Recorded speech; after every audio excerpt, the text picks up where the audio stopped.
All right. Well, everybody knows me because I've been on here for a little bit, but I'm Kyle. I'm the founder and principal at Kyle & Co. and a very happy Purple Acorn partner. I'm really excited to be sitting down with one of the OGs in the space. Wow, dating me, huh? Who are you? Hey guys, I'm Joe Shaker, president of Shaker Recruitment Marketing. Really excited to be here, Kyle. President. That sounds very big. Very official, right? Yeah. Official title. It sounds, better than CEO. How long you been at it? I can't tell you that because Yes. then you'll know my exact age. Yes. This is all I've ever Why? done. Because you started when you were I born? did. First word I said was recruiting. Yeah. Oh my God. Talent acquisition. Get a life. Yeah, I know. It's all Well, the reason I asked is because you've seen some shit, seen a lot.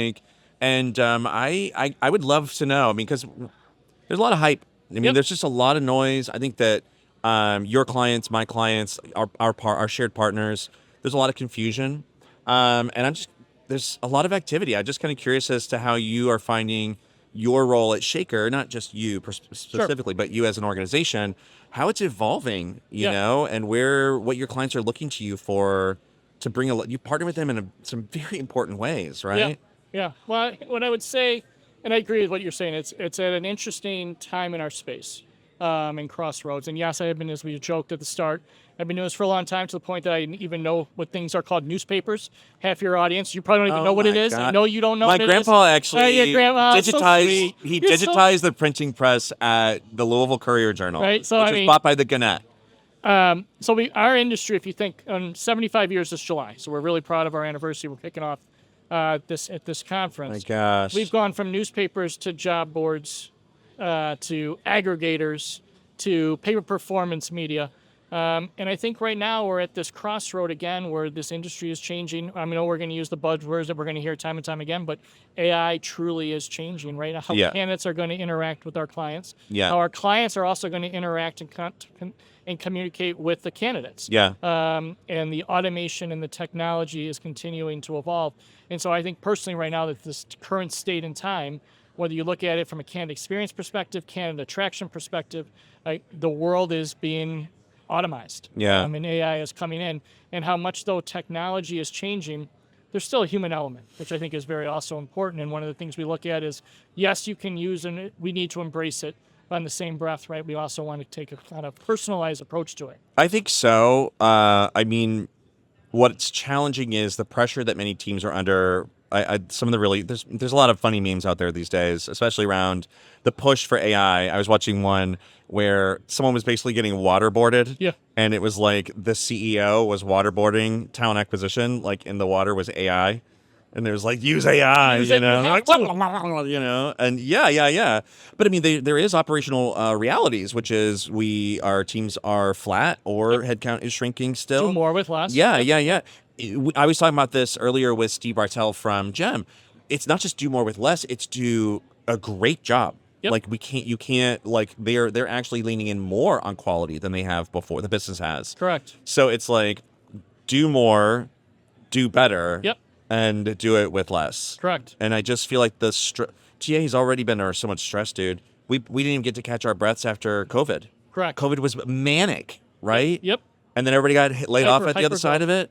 But I will say, Kyle, one of the things, though, it is allowing, and especially for, I think, the companies that do it and use it and harness it, right, it also shouldn't be brought in as a replacement, right? We always say it should make the organizations and should make the teams more efficient and allow, just using the recruiting process, let recruiters be recruiters. Sure. Right? And so those fundamental tasks of the scheduling, the quick assessment, right, that part we can automate a little bit more. Yeah. And then letting the recruiters, I don't want to say manage more workloads, but be recruiters and help Sure. convert. And that's where I think the ones that do it and do it well, right, bringing the technology, but then also bringing the human element to it. I hear you. I actually, if I could put it in different words, I think it's scaling the right stuff. Yeah.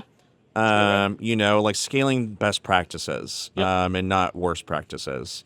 I think that it's helpful. That a big unlock that I'm observing. So I do industry research. We just did a study of 350 HR leaders in North America and the EU and UK, and we were trying to understand what's driving. At the onset, it was what was driving maturity in AI, but maturity is a misnomer. It doesn't exist yet. Correct. So, but what was driving adoption, which is an indicator, right? And one of the strongest signals was AI literacy. And it wasn't the champ because, like you could have one person that knew how to implement an ATS Yep. or who could run paid advertising, Yep. At a program level. AI is different. You need your entire organization in talent acquisition or HR Yep. or otherwise to understand it. And embrace it. Yes, they have to be literate with it and Correct. engage with it. It can't Yep. just be, it's not like turning on a new. Don't set it and forget it. Yeah, 100%. And so I feel like that literacy piece is really important if we're talking about like scaling the right stuff, Yep. automating the right best practice, like the right thing outcomes. I think that we can't find those answers if we don't have an understanding, right? I agree with that. How are you all seeing? Are you all doing anything fun? Like I was talking to somebody else today. They were doing prompt training for their clients, and it was like the biggest webinar that was ever attended. Yeah. For them, are you guys doing anything fun with that? Seeing any asks to come on site and do anything? So we don't do that type of consultation, right? Yeah. We'll take it to the point of the application and then internally on the communication side of it. I will say, though, what we're having a lot of fun of, and what part of the part two is, what I think we'll focus our conversation around when you're bringing in that tech, that's part of it. But there is also, this isn't Field of Dreams, where if you build it, they'll come. Oh my God. And so there is a component, right? I use that metaphor all the time. I've never heard anybody else. Field of Dreams. It's so right. I love the movie. All right? Yeah. Kevin Costner. Well, as a major sports fan, I also. But there is a part that you still can't forget about, the message. Yeah. Right. So, and I know we made a big move recently in acquiring Susan's firm, Exactio. And so, bringing in that type of consultation to develop the employment. I didn't see that coming, by the way. That was super cool. Thank you. We're excited. Yeah. Susan and her team are fabulous. Yeah. And that coupled with our team, I think personally we're excited about the future there. But we believe putting that consultation around creating and crafting that message at the forefront and carrying it all the way through the process, right? Yeah. Because this isn't just about recruiting. I use a line that we always also say that's top of my father. The key to recruiting is retention. Yeah. In order to keep them, right, we have to carry that employment brand all the way through the process, Yeah. post-acquisition, post-hire, through the life of our employees. Oh, sure. That's when you have to And deliver so on the brand where we're promise. going versus obviously consultation around prompts and. Yeah. Well, how are you driving literacy in your own org then? I'm just, putting you on the spot, but No, because I your mean- team, as partners, as advisors, they need to have answers. No different than when I tell our clients we have to use it, we have to embrace it. Yeah. And so I think our message to our own staff is the message that I also will say is there is no denying it's here to stay. Sure. And so how do we harness it? Like when we said digital came to the forefront, when we went from print to digital, it's like, it's here. Now, how is it going to impact our company? How is it going to impact our clients, right? To be determined. Yeah. But for those that are harnessing it. So we're asking our staff and our employees to do the same. How are they using it? And we're using that information, using that data, that ultimately that will form our plan. I mean, for myself, I feel like it has helped me scale myself. Yeah. I feel like I can be way more present with my clients because I just have.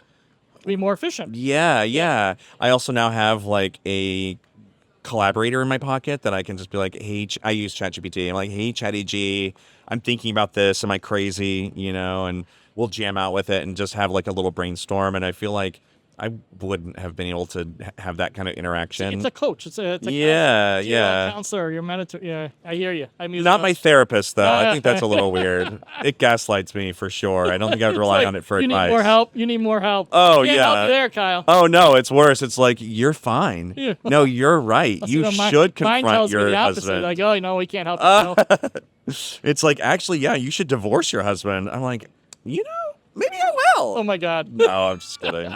But I think it is just really helpful to know literally, because recruiting is a very sensitive intersection of human interaction and like regulated processes, decision making. Yep. I think it's critical for us to know what we can and can't do with it, and what we Agreed. should and shouldn't do.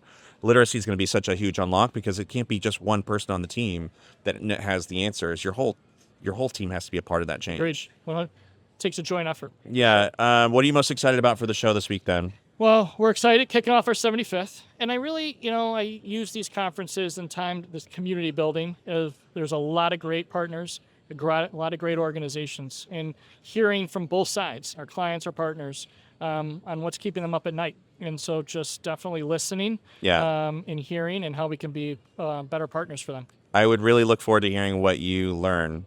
I'm going to keep my fingers on the pulse this week as well. Thanks for coming on, chatting. Hey, man. Well, thanks for having me. It's good seeing you. Good to see you too. Talk to you soon. Yeah, bye, Joe.